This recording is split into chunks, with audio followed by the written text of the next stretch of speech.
नारायण वासुदेवा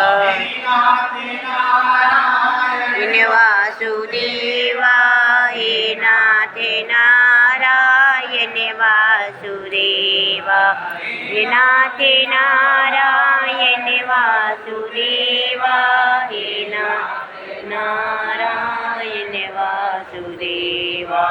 श्री कृष्ण गोविंद हरि मुरारी हे नाथ नारायण वासुदेव की गुड़िया थी।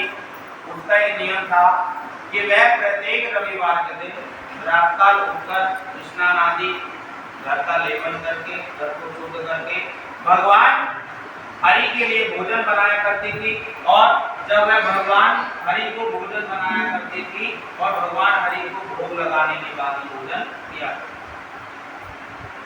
वही उसका नियम था। अब एक दिन उसके साथ ऐसा हुआ कि जो वृद्धा थी उसे गौ का गोबर नहीं मिला।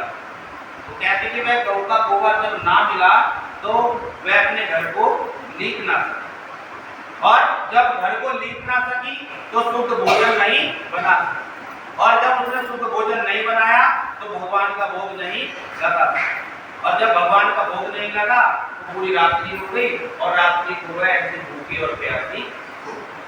अब जब भूखी और प्यासी सो गई तो भगवान एक विस्मय को प्राप्त हुए, और जब विस्मय को प्राप्त होने के बाद भगवान ने स्वप्न में दर्शन दिए और कहा कि माँ, आज आपने मुझे भूखा ही सुला दिया, आज आपने मुझे भूखा क्यों सुलाया, आज आपने मुझे भोजन क्यों नहीं दिया। तो कहती है कि बेटा कि आज उन्होंने गोबर ना मिलने का सारा वृतांत भगवान को बता दिया कि आज मुझे गोबर की प्राप्ति नहीं हुई, और प्रभु जब मुझे गोबर नहीं मिला तो मैं घर को शुद्ध नहीं कर सकी, मैं गोबर से घर को लीप नहीं सकी, और इसलिए मैंने प्रभु आपका भोग नहीं लगा।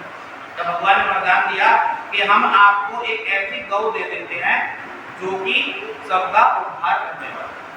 भगवान वरदान देकर वहां के अंदर ध्यान हो। जब भगवान वहां के अंदर ध्यान हो गए, अंदर ध्यान होने के बाद वह वृद्धा प्रातःकाल उठी और अपने घर के आंगन में बड़ी सुंदर एक गौ को उसने देखा। जब उसने अपनी गौ को देखा तो बड़ी आश्चर्य और विस्मय को प्राप्त हुई कि भाई भगवान ने मुझे वरदान दिया और मेरे आंगन में एक श्वेत रंग की गाय और एक श्वेत रंग का बछड़ा बना। अब उसने अपनी गौ को अपने दरवाजे पर बांध दिया। जब अपने दरवाजे पर बांध दिया और देखा कि भाई गौ ने तो सोने का गोबर किया। पड़ोसन ने देखा, जब पड़ोसन ने देखा कि बड़ी सुंदर गाय है और बड़ा ही सुंदर बछड़ा है, और उसके बाद उसने देखा कि भाई इस गौ ने तो सोने का गोबर किया। तो पड़ोसन ने अपनी गौ का गोबर उठाया, अपने गौ के गोबर के पास रखा और उसी गौ का गोबर उठाकर अपनी तिजोरी में रखा। कहते कि जैसे अपने उस गौ के गोबर को ले गए, इस प्रकार से जब है कई वर्ष काफी समय से जब ऐसा करती रही तो भगवान ने सोचा कि भाई जो मेरी भक्तन है वह बेचारी ठगी जा रही है। कैसे ठगी जा रही है? कहते कि मेरी भक्तन जो मेरी माँ है वह बड़ी सीधी है।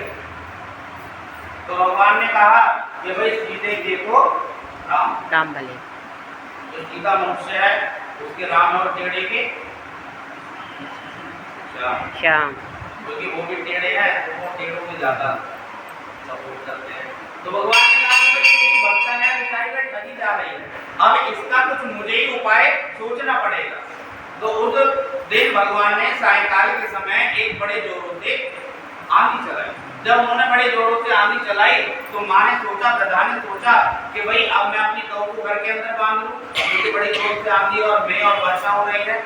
जब उसने गौ को घर के अंदर बांध लिया तो उसने देखा कि भाई गौ ने तो सोने का गोबर किया।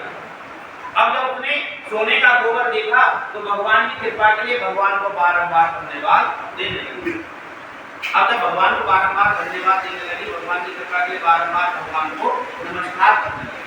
अब उधर पड़ोसन को सोने का गोबर मिलना बंद हो गया। अब जब सोने का गोबर मिलना बंद हो गया तो उसने करके राजा को सूचित कर दिया कि महाराज हमारी नगरी में मेरे घर के बराबर में एक वृद्धा रहती है, एक बुढ़िया रहती है, उसके पास एक ऐसी गौ है जो कि सोने का गोबर रखती है। अन्यथा उस गौ वृद्धा को सोने की क्या आवश्यकता, उस सोने की आवश्यकता तो आपको है जिससे कि आप राज्य के कई कार्य कर सकते हैं। तो राजा ने उस पड़ोसन की बात मानी और अपने दूतों को वृद्धा के यहाँ पर भेज दिया। जब उसने वृद्धा के यहाँ भेजा तो उसने जबरदस्ती उसकी गौ को खोल लाया। अब राजा ने कहा कि भाई इस गौ का ऐसा प्रबंध करो, इस गौ का एक ऐसा प्रबंध करो कि बड़ा ही साफ सुथरा कक्ष हो, साफ सुथरा रूम हो, बड़े सुंदर रूम बनाकर कक्ष बनाकर गौ को कमरे में बंद, और अपने दूतों को यह सूचित कर दिया कि भाई इसका दरवाजा मेरे सिवा कोई भी नहीं, भाई इस गौ का जो गोबर है सबसे पहले मैं ही देखूंगा। अब जब राजा ने ऐसी आज्ञा दी तो दूतों ने आज्ञा का पालन किया। रात काल हुई, राजा को उठाया गया, राजा को बुलाया गया और राजा से कहा कि भाई आप उसको खोलो। जैसे राजा ने जैसे ही कमरे को खोला, उस कक्ष को खोला तो राजा के गुस्से की कोई सीमा नहीं। अब जब सीमा नहीं रही उसने देखा कि जो कमरा था वह बुरी प्रकार से गंदा हो गया है और बड़ा गुस्से में भरकर उसने क्या करा, उस वृद्धा को जबरदस्ती उठवाया और क्या कहा कि माता मैंने यह सुना था कि जो आपकी गौ है वह सोने का गोबर देती है, ऐसा आपकी पड़ोसन ने कहा। उन्होंने कहा कि पड़ोसन इधर तो वर्मा जी रहते हैं, उधर शर्मा जी रहते हैं, अब बताओ वर्मा जी ने कहा या शर्मा जी ने कहा? तो उन्होंने कहा कि महाराज आपके पड़ोसन ने कहा कि आपके घर में एक गौ है जो कि सोने का गोबर देती है, पर मैं ऐसा देख रहा हूं कि अब तो कुछ भी नहीं है। तो वृद्धा ने क्या कहा, वृद्धा ने बड़े ही सरल स्वभाव से कहा कि महाराज मेरा एक नियम है और मैं इस नियम को आज से फॉलो नहीं कर रही, मैं इस नियम को काफी वर्षों से, मैं जब कन्या अवस्था में थी जब से भगवान में बड़ी रुचि है मेरी। कहती मेरा नियम ऐसा है कि यदि मैं इस कार्य को ना करूं तो मुझे स्वयं ऐसा प्रतीत होता है कि आज मैंने कौन सा कार्य छोड़ दिया। कि मैं प्रातःकाल उठती हूँ, सबसे पहले अपने घर को चौकी से लीपती हूँ, गौ के गोबर से लीपती हूँ, अपने घर को शुद्ध करती हूँ। कहती है शुद्ध करने के बाद भगवान का भोग लगाती हूँ और भगवान की भोग लगाने के बाद मैं स्वयं भोजन करती हूँ और फिर मैं भगवान का भजन करती हूँ। कहने लगे कि आप भगवान का भजन किस प्रकार करते हैं कि ओम नमो भगवते वासुदेवाय, ओम नमो भगवते वासुदेवाय, ओम भगवते वासुदेवाय, ओम नमो भगवते वासुदेवाय, ओम नमो ओम भगवते वासुदेवाय, ओम नमो भगवते वासुदेवाय, ओम नमो भगवते वासुदेवाय, ओम नमो भगवते वासुदेवाय। मेरा नियम है भगवान का भजन करना, मेरा नियम है मैंने जैसे भगवान को भोग लगाया, मैंने स्वयं जैसे पूजन ग्रहण किया तो इस स्थान मिला और बैठे बैठे ना पूरे दिन भगवान का भजन करते। कहते इस प्रकार से भगवान ने देखा कि भाई मुझे एक दिन मेरी पड़ोसन ने क्या करा कि अपनी गौ घर के अंदर बांध ली। महाराज मुझे गौ का गोबर नहीं मिला, मुझे मेरे मन में शांति नहीं बिल्कुल भी, ना ही मैं घर को लीप सकी, ना ही मैं शुद्ध भोजन तैयार कर सकी और ना ही मैं भगवान श्री हरि का भोग लगा सकी और मैं भूखी प्यासी इस प्रकार से ही सो गई। जब मैं इस प्रकार से सो गई तो भगवान ने मुझे स्वयं रात्रि में दर्शन दिए कि माता आपका नियम आज से नहीं है, आपको नियम करते हुए 50 साल हो गए और आज आपने इस नियम को छोड़ा तो छोड़ा कैसे? तो भगवान ने मुझसे कारण पूछा तो मैंने भगवान को गोबर ना मिलने का सारा वृत्तांत कह दिया।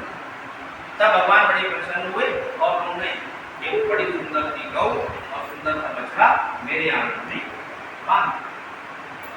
प्रभु मुझे स्वयं ज्ञात नहीं है, मुझे यह स्वयं ज्ञात नहीं था कि यह गौ सोने का गोबर देती है। मुझे ज्ञात तब हुआ कि एक दिन मैं और वर्षा हुई जब मैंने इसे अपने आंगन में बांध लिया। अब मेरी पड़ोसन को जब सोने का गोबर ना मिला तो उसने आपको आकर सूचित कर दिया। और ये जो गौ है वह आपके महल में आप। अब जब राजा ने सारी बातें सुनी, सारी बातें सुनने के बाद राजा ने उसकी पड़ोसन को बुलाया, उसको उचित कर दिया और वृद्धा से क्षमा वंदना करी। क्षमा वंदना करने के बाद सभी को नगर में ढिंढोरा छपवाया कि प्रत्येक रविवार को भगवान विष्णु का व्रत और भगवान विष्णु का पूजन सभी किया करें। बोले विष्णु भगवान भगवान की जय, महात्म की जय।